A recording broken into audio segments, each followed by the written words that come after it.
Sometimes we know what our kids are thinking before they even do it. We already know what they're thinking about doing.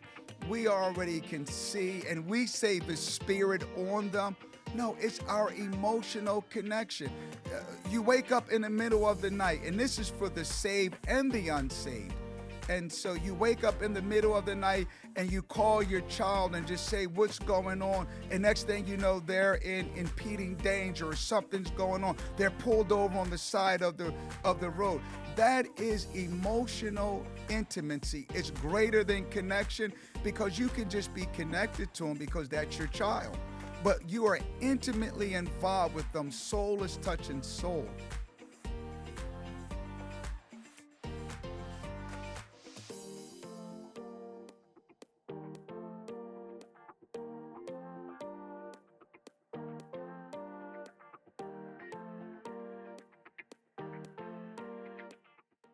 Hello, everybody. Welcome back to Conversations Beyond the Pulpit, the podcast where we delve into the human experiences through the lens of faith. I'm your host, Bishop Joseph Roberts Jr., joined by my wonderful co-host, my beautiful, illustrious wife, Pastor Michelle Roberts.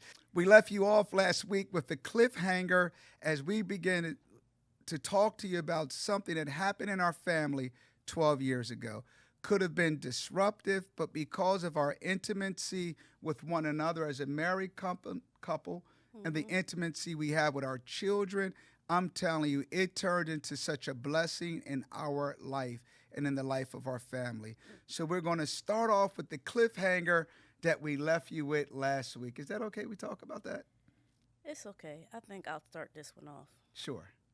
So, in this cliffhanger, he was acting very strange, a little bit distant, like something was bothering him. And every time I asked him, you all right? You okay? Yeah, I'm good. He'd run out the door, go about his day. But every time it was something on his mind. So then one day I just asked him. And the place we like to talk, like I like to have conversation because the children are in bed or the children are asleep, was in our bedroom. This is a great segue. So then I said to him this one day, I don't know what you're doing, but whatever it is, it's going to stop today. Today. Oh, that's emotion. And he was like, no, the emotion got to be there. It has to be there. So he was like, well, babe. And I was like, well, no. He was like, well, babe, this is what's been going on. It's funny you asked today. So when she asked that particular day, but a good segue. We probably should have hit this last week. We have a lot of private, intimate conversations in our bedroom. We literally do. As my wife was just saying, the kids are asleep. Now the grandkids are asleep. And it gives us an opportunity, and we started this years ago. We would just have what we call reflection moments. End of the day, we would talk about the kids' day.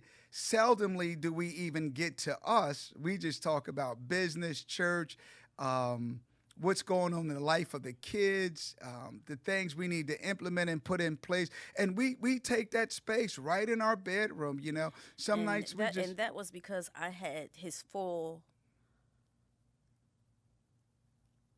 Undivided attention at that time. Because if we're moving about and he's moving about, he'll just go from room to room when I'm trying to have a conversation with him. So then I just started having conversations when we were deciding to take it down for the evening. This is really good when you're talking about building emotional intimacy, knowing when to talk to each other.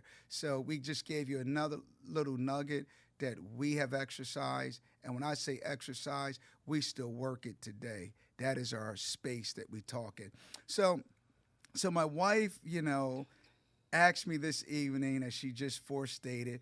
And so what I do, I give her a letter. I said, here's what's been going on. And so she reads the letter and she looks at me and says, I already knew. That's what was going on. So all right, how do we deal with it? How do we address it? So about 12 years ago, I was given a letter. And in the letter, it informed me that At that point, it was 30 plus years prior that I potentially, is what the letter said, had fathered a child at that point. And this is way before we met each other, high school years, being completely transparent. And we talked about it, my wife and I, and she says, well, here's what we're going to do. We're going to take the information that you now have gathered, and we're going to find, because here, if you went this far and it's bothering your heart, we're going to make sure that if he is possibly your son, then he's going to be a part of the family. And if he isn't, then at that point, we will just wish the mother all the best and see what we can do to help her reunite. And so we took that approach, and some months went by, DNA tests happened, and my wife happened to get the DNA reports before I did. And coming back out of the country one day, she met me at the Newark airport and said, Joseph Roberts, you are the father. Now, I want to share this because this is conversations that a lot of bishops and pastors would not have with you. It did not disrupt my family. I want to tell you that, number one. When we set our children down to tell them, we had now Wait. Go ahead. If we're going to say it, we got to say it right. So actually, he was called himself not telling me because he thought I would be upset. But how are you going to be upset over something that went on before you were even in the picture? And I say that because I have spoken to women who says, well, this happened years ago in his life, but I never knew about it. Why do I now have to deal with it? That's why I wanted to make sure that was in there. Good point. Because it happened before you were ever a part of his life, before even it came into fruition that you would be a family. So you have to help them deal with it. Good point. Because, a blended family is a blended family. Rather, it's, as I said, we were both single parents, so the family became blended. And if we did not tell you at that point, our oldest two children were not biological, people would never know. They look like each other. They are all close. We don't do the step thing in our house. And then when we had our next addition come to the family, same thing. We don't do the steps. We are completely blended. Today, you would never know that everybody was not biologically from these loins and that womb. And so I share this in complete transparency. That emotional intimacy is so important. We know that there's a lot of people today that, rather it's from divorces or children out of wedlock, you have to form that blended family. And the intimacy that you have from an emotional standpoint, it allows you to love what your spouse loves. It allows you to nurture, nourish, and help to flourish what your spouse loves. So we share that. I wanted to give you that cliffhanger. And I don't want to take a deep dive into it, but I want you to know when we took this to our children, my son named after me and after my father, Joseph Nathaniel Roberts III, I was so concerned about how is he going to take it. That's my namesake. I mean, that's like my mini me right there. And when we went to him and the other kids, he's like, Dad, you've been a father to so many people. You're a father to my other biological siblings. My brother calls you dad. So how can you think I'm going to have an issue when he is biologically your son? And so I say that as we segue into, life or conversations beyond the pulpit, family dynamics. Family dynamics has a lot to play into your emotional connections. I'm going to use the word emotional connections, even though in my heart it's emotional intimacy, because you have those with your children. Everything that you produce, you are emotionally intimate with, not just connected to, but intimate with. Parents, and I'll explain it this way best. Sometimes we know what our kids are thinking before they even do it. We already know what they're thinking about doing. We already can see, and we say the spirit on them. No, it's our emotional connection. You wake up in the middle of the night, and this is for the saved and the unsaved. And so you wake up in the middle of the night and you call your child and just say, what's going on? And next thing you know, they're in impending danger or something's going on. They're pulled over on the side of the road. That is emotional intimacy. It's greater than connection, because you can just be connected to them because that's your child. But you are intimately involved with them. Soul is touching soul. And I thank God for the display of emotional intimacy that our children have seen in our marriage. Mm-hmm. It is the same one that we have with our children. I hug my sons. I'll kiss my sons on the cheek. They ain't getting none in the lips, but I'll kiss them on the cheeks. I kiss my daughter on the cheeks. We show that intimacy. And when I'm hurt, they know I'm hurt. When they're hurt, I know they're hurting. And I can tell you, that connection that they've watched with their mother and I have allowed us to have that intimate connection with them, that our children talk to us pretty much about anything. Any and everything. Yes. But so since I just want to refute one thing that he said, not really refute it, but he said that when you produce it, you're intimate with it. Well, I'm intimate with all my children, I believe. And like he said, we're a blended family. So when we met, he had a son, I had a daughter. Yes. And then we had a nephew that came into the picture also. So we have 6 children, we say. Amen. And well, now it's 6. Yes, it became 6 12 years ago.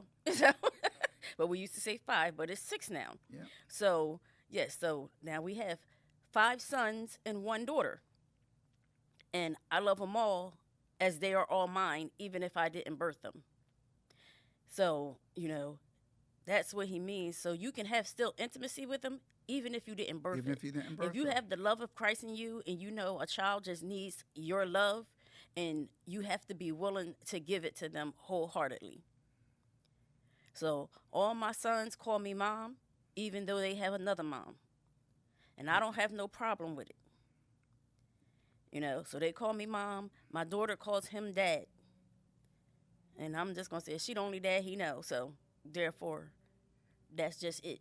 She calls him dad. All my boys call me mom. And we don't love any one of them any different. Any different. So, that's our family dynamics. We call each other's moms mom, each other's dad, each other grandmom. And that's our life. And that's how we do it. Our grandkids, our nephew kids are our grandkids too. So we claim them all. And that's a family.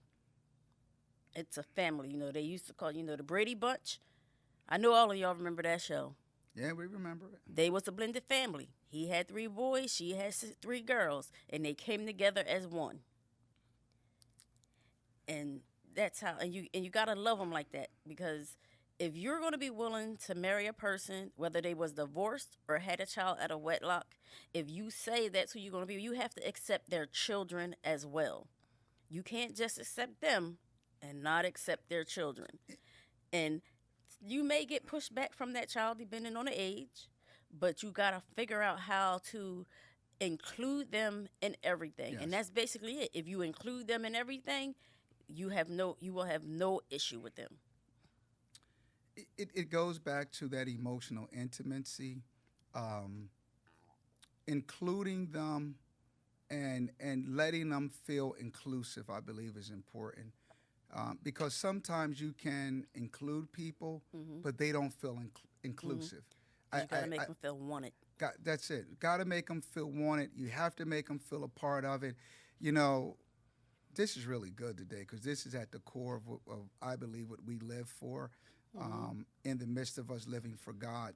Mm-hmm. My wife talked about our nephew who came to live with us, and in my heart, and I'll say this openly, and because of my love and connection with all of our children, I will tell anybody he's my firstborn.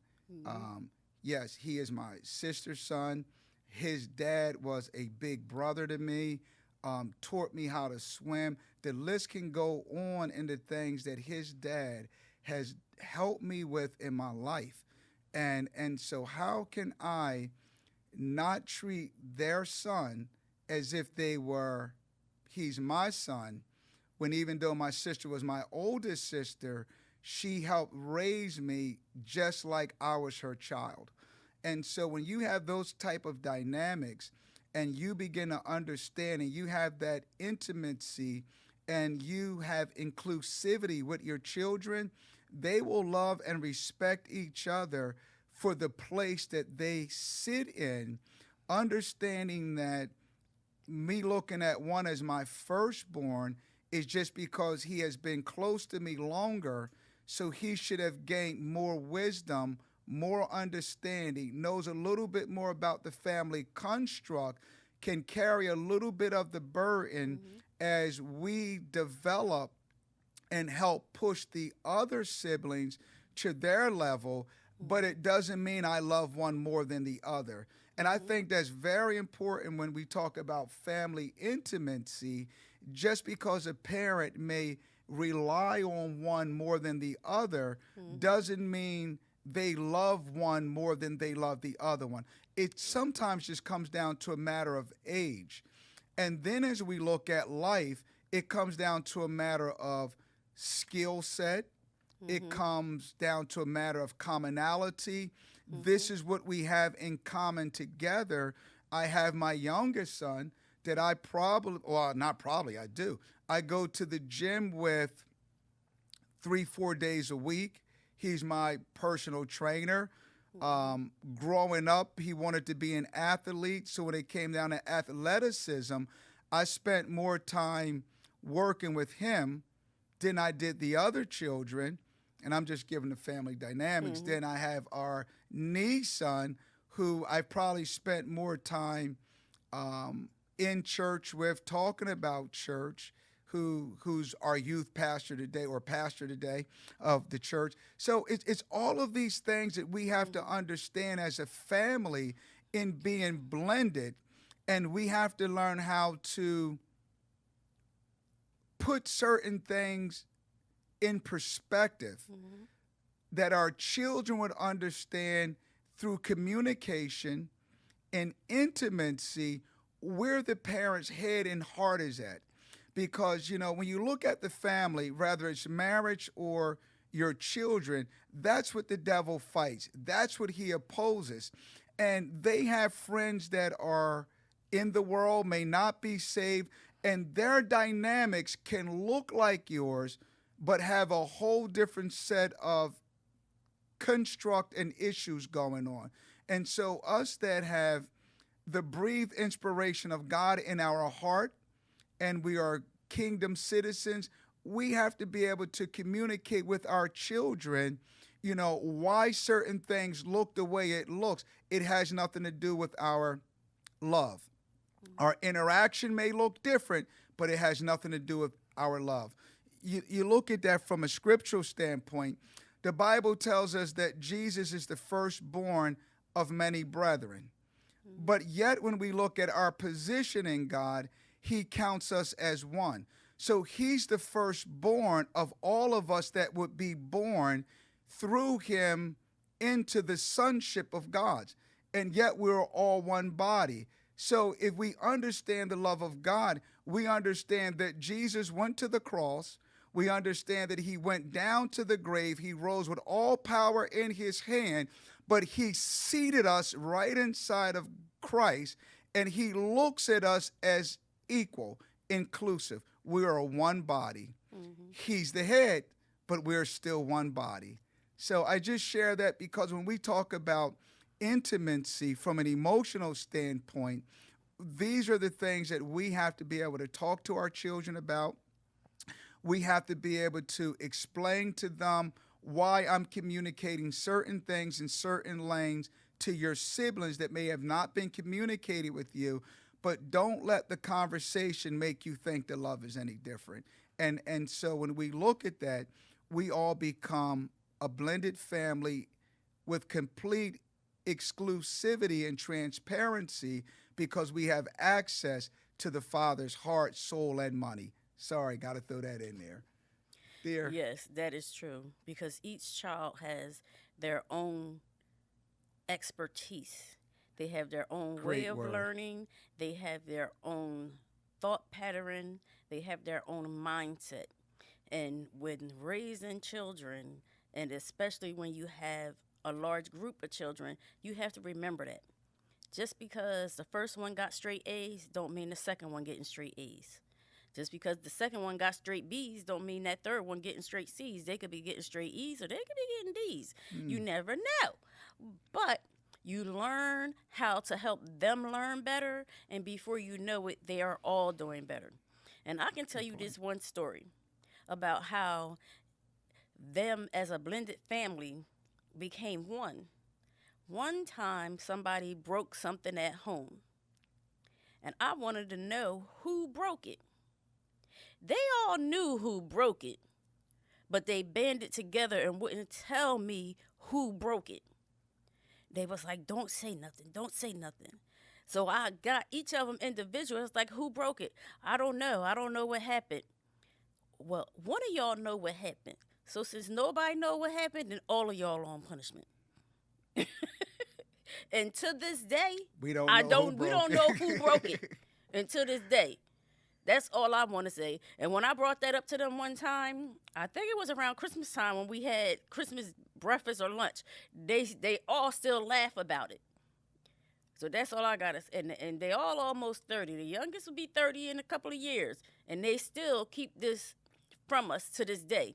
Not like they can get in trouble now, but they still keep it from us. So if you raise them to be one family, a combined family that love one another, trust one another, and you don't have no favorites. I've had that question thrown at me so many times.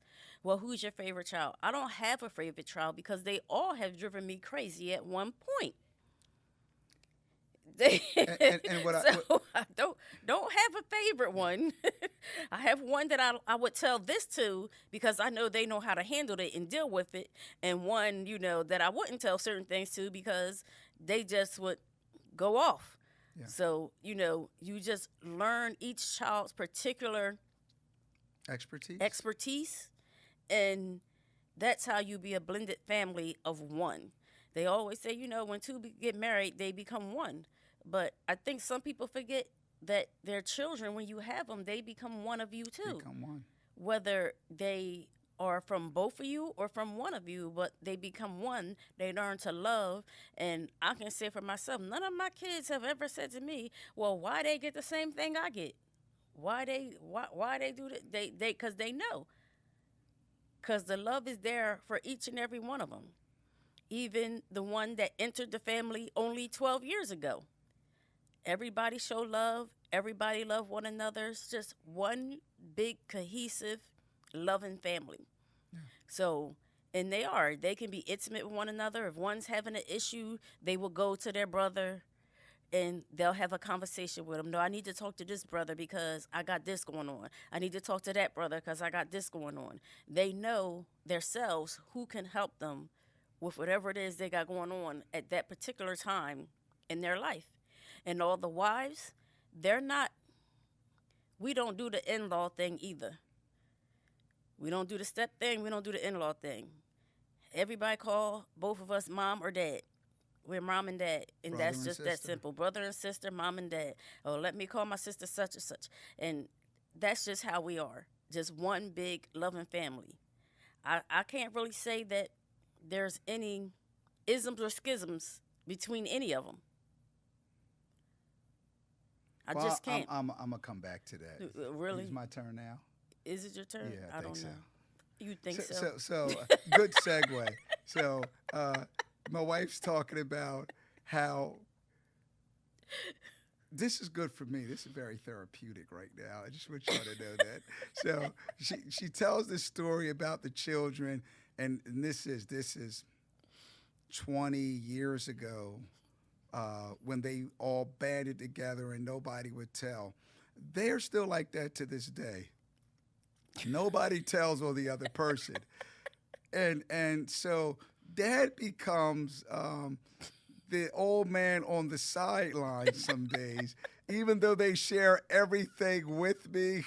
So if there is ever an ism or schism, it's never with them with each other. It's with the old man. I don't know how he'll handle this. So we gonna be on each other's side until he gets a grip on whatever's going on. And there's nothing wrong with that because we are so close together that, you know, I'm not without a witness. I'm not without help. So I normally, you know, I lick my wounds, I pick my battles, and I just go home and talk to my wife and say, you know, your children. But, you know, again, when you talk about, I'm going to take it one step further. And, you know, we're not trying to portray that we are the Huxtables. We said this in, I think, our first podcast. You know, we've been to the courthouse. We have had a son that suffered a traumatic brain injury. We have had certain issues with our kids and dating, just like any other family would have. But love has always prevailed, always prevailed. And you talk about the family being blended. I can say through respect that we've had for their biological parents, I think that's what helped us or help us even being cohesive to this day. My daughter's grandmother would watch our joint children together. My son Joseph's grandmother would watch our joint children together. And I believe when you want to have a blended family, it comes down to love and respect. When you can respect the people that were part of your spouse's life, it's easier for the children to have respect for the family that they're being blended into. When they can see that love, when they can see that respect. As I said, our children have siblings by their parents that's on the other side. And we get along with their siblings. You know, everybody comes to our house, you know.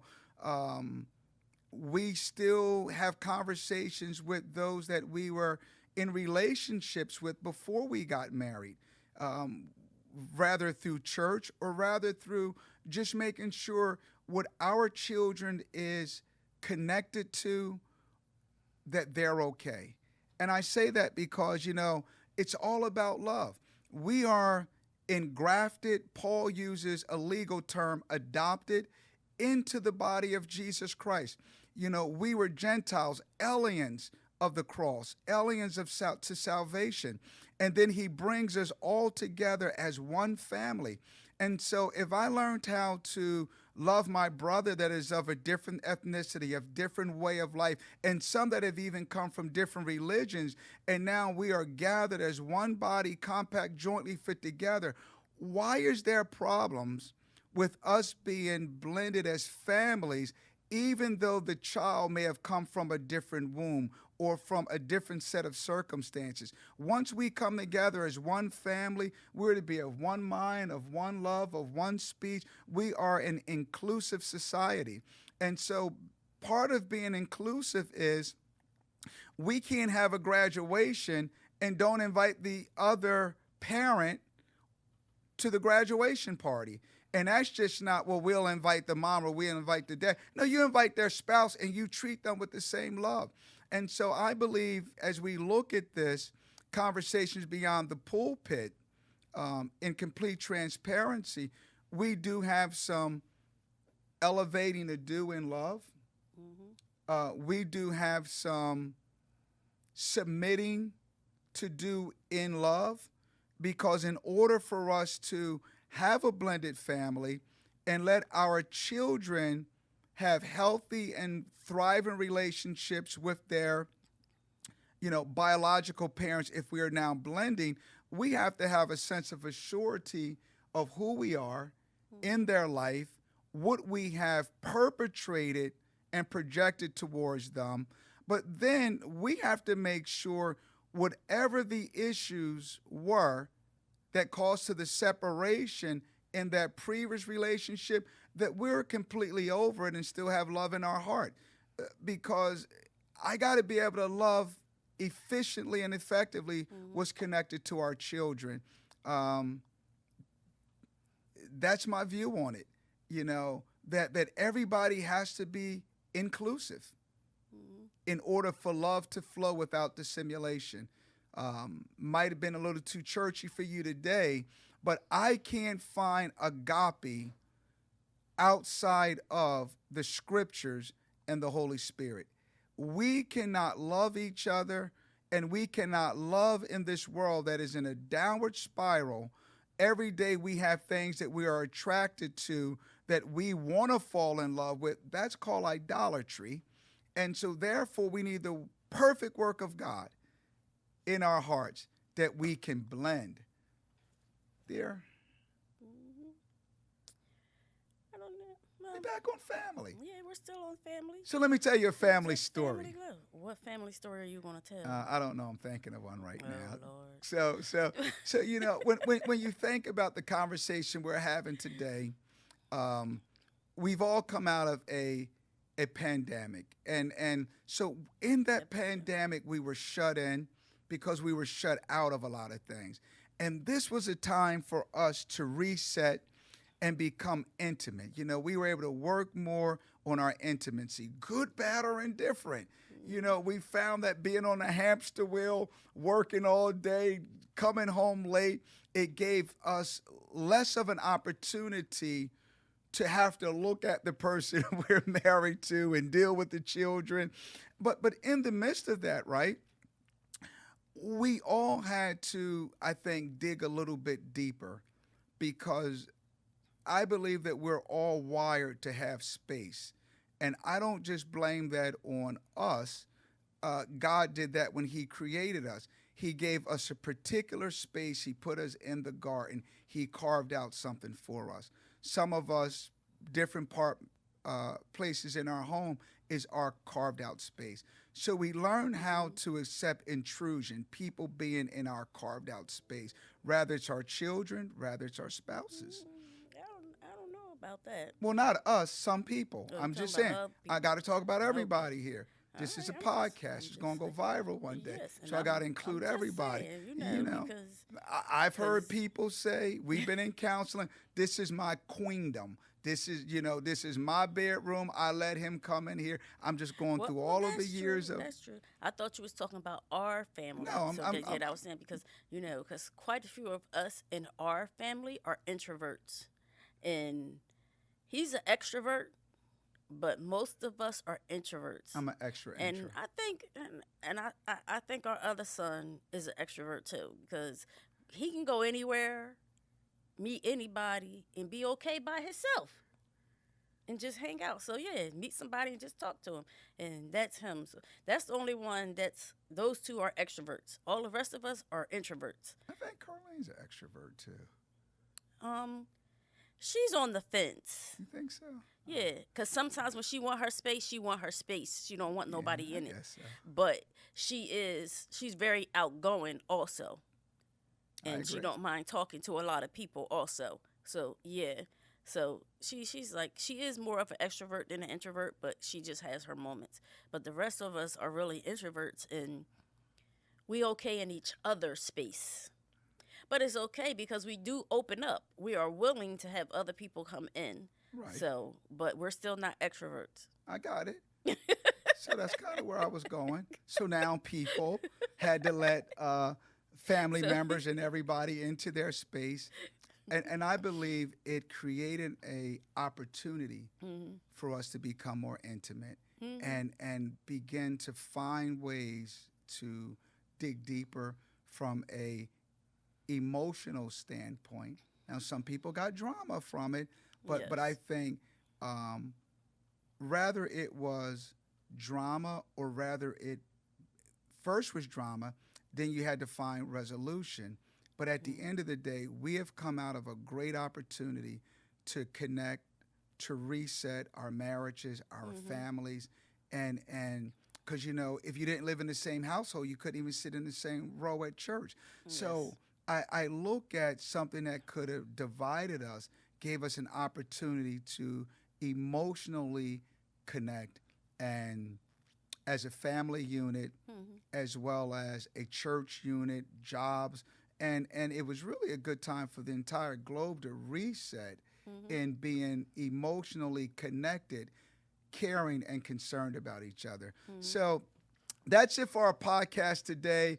I hope that the cliffhanger really helped you, that there is nothing you go through when you in life, when you are emotionally connected and you have that intimacy, one heart touching the other, nothing that God won't navigate you through, no matter how disruptive it can look to your perfect marriage or imperfect marriage, however you deem it to be. One thing we know, that marriage is ordained by God, and so therefore he's in the midst of it, he's in the thick of it. I ask that you continue to follow us on all of our social media platforms, you know, visit our website at the church. Until we meet again, our next episode, we're going to dig into finances, and I'm not just talking about money, I'm talking about asset management, risk tolerance. We are really going to take a deep dive into it, because we have to put something out there that finances and money will stop being the number one cause of divorce. I understand things happen, and I'm not advocating for divorce. I don't believe in it, but things do happen in life. It does. So I'm being very transparent of where I sit.